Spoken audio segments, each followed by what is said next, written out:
All right, service catalog management, a single source of information for all the current service offerings. We just talked about that. Includes operational and in-transition services. For example, a menu card in a hotel. So, for example, if I check into the Embassy Suites and I go downstairs to have a meal at their restaurant, they're going to provide me with a menu card. It's going to have everything that they offer that day.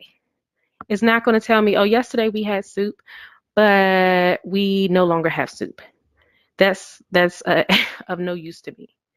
Um, or they'll say, oh, we're thinking about having barbecue shrimp, but I don't know, it'll probably be 3 months before we get that.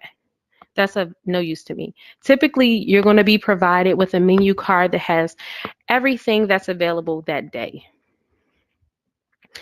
Goals of service catalog management are to ensure that service catalog is produced and maintained. Pretty straightforward. And it contains accurate information on all operational and about to be operational services. So if we think about your company's website, with on their some page on their website, they will list all the services. Here are the services that we provide. There's someone in your organization that's charged with keeping that list up to date.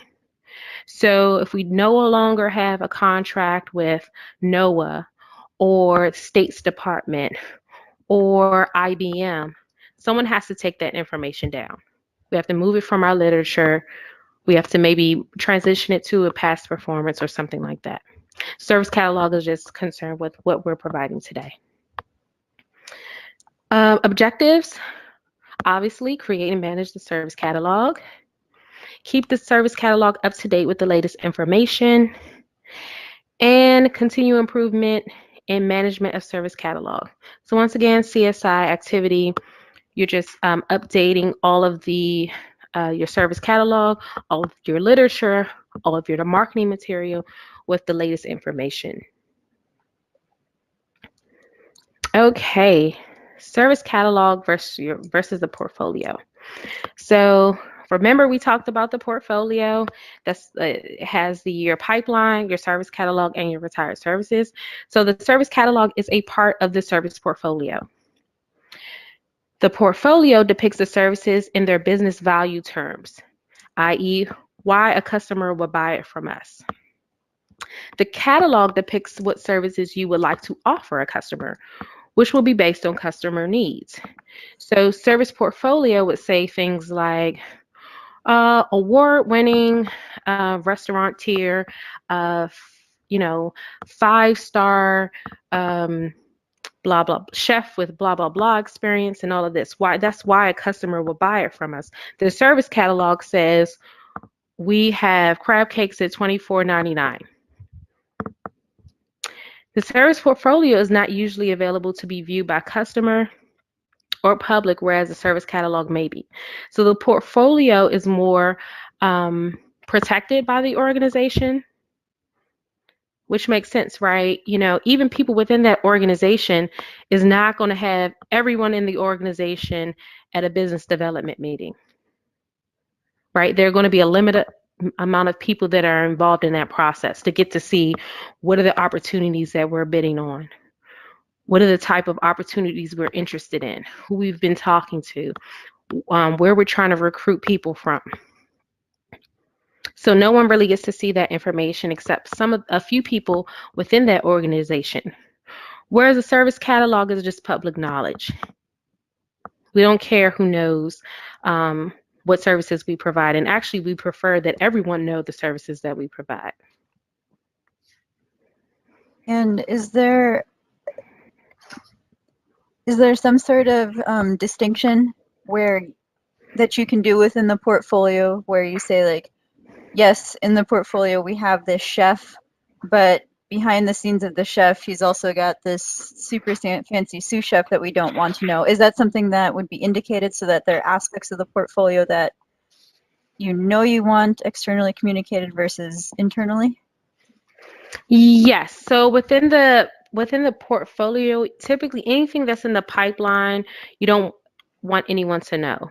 Gotcha. That's the pipeline stuff. Okay. Mm-hmm. Yep. So those are basically, okay. So those are the things that we're excited about happening.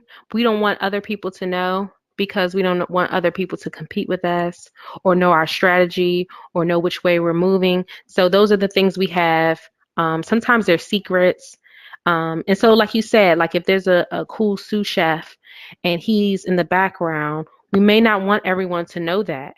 We may want to keep him to ourselves so that our competitors don't try to come and hire him from under us or something like that. So that's all your pipeline stuff. Got it. Okay. And stuff can stay pipeline. It doesn't, just because it's in the pipeline doesn't mean it has to be catalog, right? No, Got no. it. Sometimes it never becomes. And so within your pipeline, you may have an opportunity that's been sitting for a while, and you may move it from your pipeline. You have it in your pipeline, but you just note it as inactive or something that you didn't pursue, and you would identify why you didn't pursue it. And you may say, hey, at this point, we don't have the revenue that we need in order to upgrade all of our systems features to bid for this opportunity. So we're going to wait 5 years. And That's handy. Mm-hmm. And so every opportunity that's in the pipeline, you'll keep there. But the key thing is to know why you didn't pursue the opportunity. Got it. And I've worked with organizations that have gone after government contracts, and they have a massive pipeline of things opportunities they were going to bid on, who they were going to partner with. And sometimes they documented why they didn't pursue it, and other times they didn't. It's like, I don't know why we didn't go after this. Or someone would, like the CEO says, no, we're not going to go after it. No rhyme or reason. They just made up in their mind, oh no, we're not going to do it. So yeah, that's all their pipeline stuff. I can now see how this would be incredibly useful for my company, because we're pretty small. I mean, we're going through the small company to medium-sized company transition currently.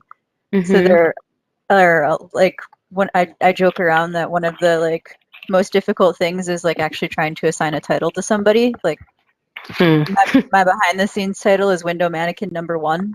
Like, but like having some sort of process where we have all this stuff in the pipeline, and maybe there's a meeting that's set up with him where we review it and say, like, is this a yes, a no, why? Or if it's a no, like, is this still a no? Do we want to completely kill it? Mm-hmm. Okay, cool. Mm-hmm. Exactly. But having all of that information in your pipeline is so handy, because you never know when you need to go back and say, well, why didn't we do that? Okay, now we have a dedicated X. Can we now pursue the opportunity, because we have that person now? So it's good to keep all those records about what's happening in the pipeline, so that you can make informed decisions moving forward, instead of just nixing things and saying, oh, forget it, we're not going to do it. We don't have time. And then no one documents or no one does anything with that information. Do you have an example of what a successful system to hold that information looks like? I mean, is it a spreadsheet? I've seen spreadsheets. I've seen SharePoint. I guess they must have built a list within SharePoint, and the information is only housed in SharePoint, and then they control access to it that way. Actually, one of the business, I was appraising an organization for CMMI, and they had all of their BD stuff. They had its own site. And so there were only a handful of people within the organization that could see it. And actually, before the appraisal, I couldn't even have access to it. They would not allow me to take screenshots or anything. We had to set up a virtual meeting, and they shared their screen virtually. But everything was built into SharePoint. Got it. Yep. we use Workfront as our project management tool, and I'm wondering if this is another opportunity for us to expand that, and maybe we just have some sort of cycling list that we only give access to PMs Mm-hmm. in our GM. Okay, cool. Thank you. Yep, no problem. So types of service catalogs. There is a business service catalog, which details all, which has details of all IT services from the customer's perspective. It also outlines the relationships to all of the business units. And it also has business processes that can rely on the IT services. So that's the business service catalog. This is the customer. I'm looking and I'm seeing all of the things that would support this business. Whereas would support this service. The technical service catalog, of course, is from a different perspective. It details all the IT services from the IT perspective. So as a customer, I don't need to know about your RAMs. I don't need to know about your CPUs. I don't need to know about your redundancy and data center 1 and data center 2. I have no interest in understanding that. I don't even understand it even if you had it on there. So the technical service catalog is from the IT perspective, and it outlines all of the things that you would need in order to deliver said service from a technical standpoint. It also has the relationships to other supporting services. So if we are using shared services and resources, we will also note that on the service catalog so that we can also understand the capacity of that supporting service. Or if it's a shared resource, we would need to know if it's being overutilized. And lastly, I just mentioned shared services, components and configuration items, CIs, necessary to support the provision of the services to the business.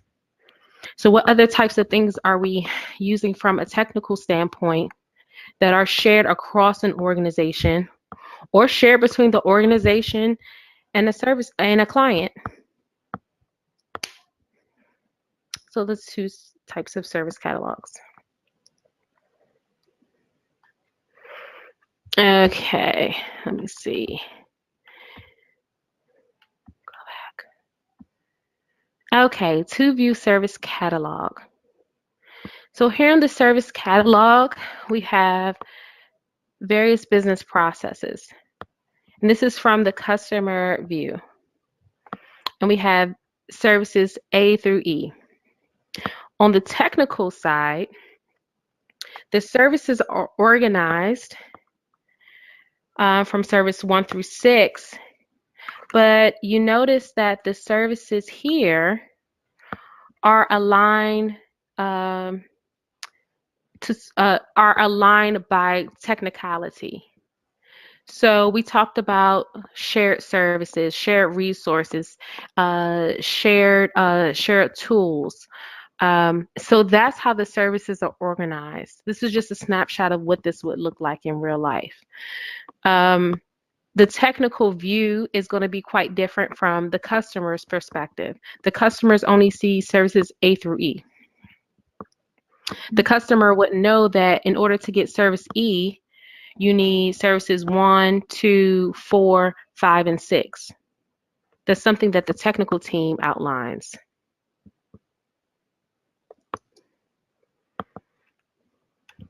Just showing various viewpoints.